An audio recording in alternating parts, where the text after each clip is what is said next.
கோடி கோடி நன்மைகள் தேடி தேடி வர வாஸ்து நாள் மகா சங்கடகர சதுர்த்தி குருநாள் அற்புதமான தெய்வீகமான ஆகஸ்ட் 22ஆம் தேதி வர இருக்கின்றது.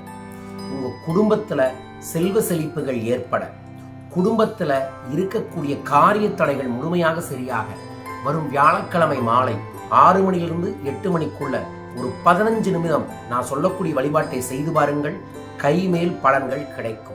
என்ன செய்ய வேண்டும், என்ன பிரசாதம் வைக்க வேண்டும், எவ்வாறு வழிபட வேண்டும், எளிய முறையில பதிவு செய்யற முழுமையா பார்த்து பயன்படுத்தி வளம் பெறுங்கள்.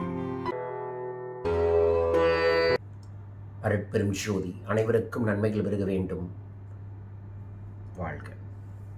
ஆனந்த வணக்கம். நல்லா இருக்கீங்களா? சூப்பரா இருக்கேன்னா நீங்களும் சூப்பரா இருக்கணும் அப்படிங்கறதுக்காகத்தான் ஒவ்வொரு நாளும் பல்வேறு விதமான பதிவுகளை பதிவு செஞ்சுட்டு வரோம். இப்ப வரும் வியாழக்கிழமைங்க மகா சங்கடகர சதுர்த்தி வருது. விநாயகர் சதுர்த்திக்கு முன்னாடி வரக்கூடிய சங்கடகர சதுர்த்தியை தான் மகா சங்கடகர சதுர்த்தின்னு சொல்லுவாங்க.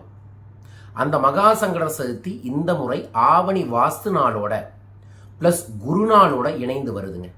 ஸோ இந்த மாதிரியான கூட்டுத்தொகை இருக்கக்கூடிய சக்தி மிக்க நாட்கள் எல்லாமே ஒன்றாக சேர்ந்து வருவது அப்படிங்கிறது சிலதெல்லாம் 50-100 வருஷம் வரும். இந்த மாதிரி கடந்த 18 வருஷத்துக்கு முன்னாடி வந்திருக்கு. இப்போ மறுபடியும் வருது. ஸோ இந்த நாளில் நீங்கள் வாஸ்து பகவான் பூஜை, கணபதி பூஜை, குரு பூஜை என்ற 3 வழிபாடுகளை ஒட்டுக்க செஞ்சீங்கன்னா உங்கள் வீட்டில் அற்புதமான செல்வ செழிப்புக்கான சுபிஷங்கள் ஏற்படும். அதைத்தான் இப்போ பதிவு செய்கிறேன், பயன்படுத்தி கொள்ளுங்கள். வரும் ஆகஸ்ட் 22ஆம் தேதி மாலை 6 மணி காலை மதியம் கண்டிப்பாக எந்த உணவும் எடுத்துக்கொள்ளாதீர்கள். வேணா ஃப்ரூட்ஸ் மட்டும் எடுங்க. காலை எழுந்திரிச்சு தலைக்கு குளிச்சுட்டு ஒரு கப்பு நிறையா கருப்பு கொண்ட கடலையை ஊற வச்சிருங்க. மாலை வரைக்கும் அருகம்புல் மட்டும் உங்கள் பேக்கெட்டில் வச்சுக்கோங்க. விநாயகருக்கான ஓம் கம் கணபத்தே நம அது மட்டும் அன்று உங்களோட மூச்சா பேச்சா பார்வையாக இருக்கட்டும். எப்படி சபரிமலைக்கு போனால் சாமி சரணம்னு சொல்கிறாங்களோ அதே மாதிரி இந்த நாள் முழுவதும் கணபதி சரணம்னு சொல்லுங்கள். யார்கிட்டையாவது ஃபோனில் பேசினாலும் சரி கணபதி சரணம்னு சொல்லுங்கள். கணபதிக்கு சரணமானால் கணங்கள் எல்லாம் காணாமல் போகும். ஏன்னா மற்ற தெய்வங்கள் எல்லாமே வினைகளை போக்கும், ஆனால் இவர் தான் வினைகளை வேரோடு போக்குவார். அப்பேற்பட்ட கணபதியை நம்ம வழிபாடு செய்வதற்காக 6 மணி வரைக்கும் காலையில் குளிச்சுட்டு உங்கள் வேலையெல்லாம் பாருங்கள். 6 மணிக்கு நீங்கள் உங்களோட வீட்டில் பூஜ் ரூமில் ஒரு வாழை இலை போடுங்க, அல்லது தண்ணீரை தெளிச்சிட்டு பச்சைக்கற்பூரத்தை தூவி விட்டுட்டு ஒரு தட்டில் வெத்தலையை வச்சு அதுக்கு மேலே ஒரு காசு வச்சு அதற்கு மேலே மஞ்சள் பிடிச்சு வையுங்க. அதற்கு பக்கத்தில் அருகம்புல்லை வச்சுட்டு அதுக்கு குங்குமம் வைங்க. வச்சதுக்கு அப்புறம் அதற்கு பக்கத்திலேயே நீங்கள் குருவுக்குரிய கருப்பு கொண்ட கடலை சுண்டலை ஒரு கிண்ணத்துலேயும் 4 பொரி உருண்டை நீங்கள் பிரசாதமாக மஞ்சள் பிள்ளையாக இருக்கும் கொஞ்சோண்டு அவுள் அதில் கரும்பு சர்க்கரையும் போட்டு வச்சுருங்க. அதற்கு அப்புறம் நீங்கள் உங்கள் வீட்டில் இருக்கக்கூடிய பூக்களையோ அருகம்புல்லையோ எடுத்து வச்சுக்கோங்க. அருகம்புல் விநாயகருக்கு வைப்பது ஏதோ சாதாரண வழிபாடு நினச்சிடாதீங்க. குபேரருக்கு மிக பெரும் வயிற்று வலி வரும்போது விநாயகர் அருகம்புல்லை வச்சு தான் அதை தீர்த்தார். அதற்கப்புறம் தான் அருகம்புல்லை விநாயகருக்கு வச்சாவே நமக்கு வழிகள் தீரும், வளங்கள் கிடைக்கும், செல்வங்கள் வரும். அருகம்புல்லை விநாயகர் பக்கத்தில் வச்சாவே குபேரர் நம்மை பார்ப்பார் என்பது ஒரு ஐதீகமும் கூட இருக்கு. அதனால் அருகம்புல்லை வச்சு நீங்கள் முதல்ல ஓம் ஷௌம் ஷௌமியாய கணபதியே நம, இது சௌமியம்னு சொல்லக்கூடிய செல்வ செழிப்பை ஏற்படுத்தி தரக்கூடிய கணபதி மந்திரம். இதைய ஒவ்வொரு அருகம்புல்லை எடுத்து வச்சு 27 முறை சொல்லுங்க.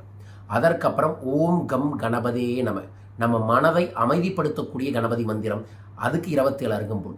அதற்கு அடுத்தது உறவுகளில் பிரச்சனை இருந்துச்சுன்னா கணவன் மனைவி ஒற்றுமை ஏற்பட, கணவன் மனைவி பிரச்சனையை சரி செய்ய ஓம் கெங்கங் கணபதி கௌரிபுத்திராய வங்வங் வருகவே நமக இந்த மந்திரத்தை 27 முறை சொல்லுங்க.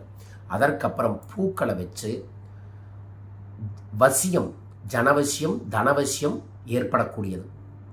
ஓம் ஸ்ரீம் க்ளீம் க்ளாம் கம் கணபதே வரவரத சர்வஜனமே வசமானாய நமக இது 27 முறை சொல்லுங்கள். சொல்லிய பிறகு கையை இப்படி வச்சுட்டு இந்த கட்டவரலை உள்ளே வச்சு இந்த இடத்துல 5 கொட்டு. அதற்கப்புறம் கையை இப்படி வச்சுட்டு கன்னத்தில் வச்சு 5 தப்பு போடுங்க. அதற்கப்புறம் விநாயகரை மனமாற விநாயகரை உங்களுக்கு எழுந்தருளி கையெடுத்து அவரோட தும்பிக்கையை எடுத்து உங்களை ஆசீர்வாதம் பண்ணுற மாதிரி கற்பனை பண்ணுங்க.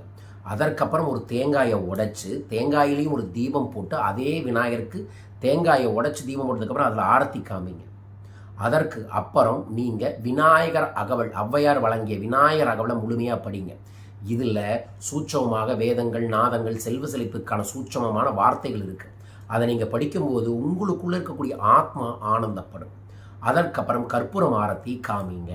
காமிச்சதுக்கு அப்புறம் அந்த அவளும் கரும்புச்சக்கரையும் போட்டிருக்கீங்களா, அதை எடுத்துகிட்டு போயிட்டு வெளியே மரத்துக்கடியில் இருக்கக்கூடிய எறும்புக்கு போட்டுருங்க. அதற்கப்புறம் அந்த தேங்காய் தீபத்தை பார்த்து ஓம் குரு குரு நமக, ஓம் குரு குரு நமக என்று உங்கள் குருமாரை நினச்சி 108 முறை இந்த மந்திரத்தை சொல்லுங்கள். சொல்லிய பிறகு ஆல்ரெடி நான் வாஸ்து நாளுக்கு உங்களுக்கு செங்கல் பூஜையை செய்ய சொல்லியிருப்பேன். அந்த பூஜையை மறுபடியும் செய்யலாம். இல்லை ஒரு புது செங்கலை வச்சு மஞ்சள் தேய்ச்சி ஓம் வாஸ்து பகவானே நமக என்கின்ற மந்திரத்தை 27 முறை சொல்லுங்கள். நான் அதற்குரிய மந்திரத்தை டெலகிராம் லிங்க்லையும் அனுப்பி போடுறேன். அதுக்கு ஒரு செப்பரேட் வீடியோவும் நம்ம பரிகார சேனலில் போடுறேன். அந்த பூஜையையும் செய்யுங்கள். இதை செஞ்சுக்கிட்டு அந்த பிரசாதத்தையெல்லாம் வீட்டில் இருக்கிறவங்களுக்கெல்லாம் கொடுத்துட்டு இரவு படுக்க போகும்போது ஓம் கிளி அங் உங் நம, ஓம் கிளி அங் உங் நம என்கின்ற மந்திரத்தை 27 முறை ஒரு நோட்டில் எழுதி அந்த நோட்டுக்குள்ளே அருகம்புல்ல வச்சுட்டு உறங்கச் செல்லுங்கள். செய்து பாருங்கள். கனவிலும் காப்பார், கனவிலும் வருவார், நம் காலத்தை நல்ல காலமாக மாற்றி தருவார். ஆவணி மாதம் விநாயகர் இந்த பிரபஞ்சத்தில் வெளிப்பட்ட மாதம். இந்த ஆவணி மாதத்தில் சங்கடஹர சதுர்த்தி என்று இந்த வழிபாடுகளை செய்தீங்கன்னா காலம் முழுவதும் விநாயகரின் ஆசைகள் கிடைக்கும். நான் தொடர்ந்து சங்கடஹர சதுர்த்தி பூஜை 50 மாதமாக பண்ணிட்டு வரேன். வரும் வியாழக்கிழமை நான் செய்யக்கூடிய சங்கடஹர சதுர்த்தி பூஜை 50வது மாதம். ஸோ அவ்வளவு பெரிய அற்புதம் இருக்கங்காட்டி தான் அதை தொடர்ந்து நம்ம செஞ்சுக்கிட்டு இருக்கோம். நீங்களும் உங்கள் பேரை இந்த பூஜைக்கு பதிவு செய்யுங்க. சங்கல்பத்திற்கு விநாயகரோட அற்புதமான தெய்வீகமான ஜாதகத்தை பூஜை செஞ்சு உங்கள் இல்லத்திற்கே அனுப்பி விடுவோம். இந்த பூஜை இந்த முறை காமாட்சிபுர ஆதீனத்தின் ஆசீர்வாதத்தோடு காமாட்சிபுர ஆதீனத்தில் விநாயகர் திருக்கல்யாணத்தோடு இணைந்து நம்ம சைலாபுரி ஆதீனமும் நம்மளோட குபேரபீடமும் சேர்ந்து இந்த நிகழ்வை ஏற்பாடு செய்திருக்கிறோம். இந்த நிகழ்வில் நேரடியாக கலந்து கொள்வதன் மூலமாக உங்களுக்கு கோடி நன்மைகள் கிடைக்கும். விநாயகர் மந்திர தீட்சை கிடைக்கும். பிரசாதமாக ஜாதகத்தையும் அனுப்பி வைப்போம். திருமணம் ஆகாதவர்களுக்கு கணவன் மனைவி பிரச்சனை இருக்கிறவங்க உங்கள் ஜாதகத்தை வச்சு பூஜை செஞ்சு சுயம்பர பார்வதி எந்திரத்தோடு சேர்ந்து உங்கள் இல்லத்திற்கே அனுப்புவோம். ஸோ கல்யாணம் ஆகாதவங்க உங்கள் பேரை தனிப்பட்ட முறையிலையும் சங்கல்பதற்கு பதிவு செய்யலாம். இதை பற்றி விவரங்கள் தெரிந்து கொள்ள கீழே இருக்கக்கூடிய தொலைபேசி எண்களை தொடர்பு கொள்ளுங்கள். செப்டம்பர் 8ஆம் தேதி நான் திருச்சி வர இருக்கின்றேன். திருச்சியில் இருக்கக்கூடிய அன்பர்களும் நண்பர்களும் கடன் தீர, பணம் பெருக, நிம்மதியான செல்வ செழிப்பான வாழ்வை பெற நம்ம பணவளக்கலை பயிற்சியில் கலந்து கொள்ளுங்கள். பயிற்சியை பற்றிய விவரங்களுக்கு தொலைபேசி எண்களை தொடர்பு கொள்ளுங்கள்.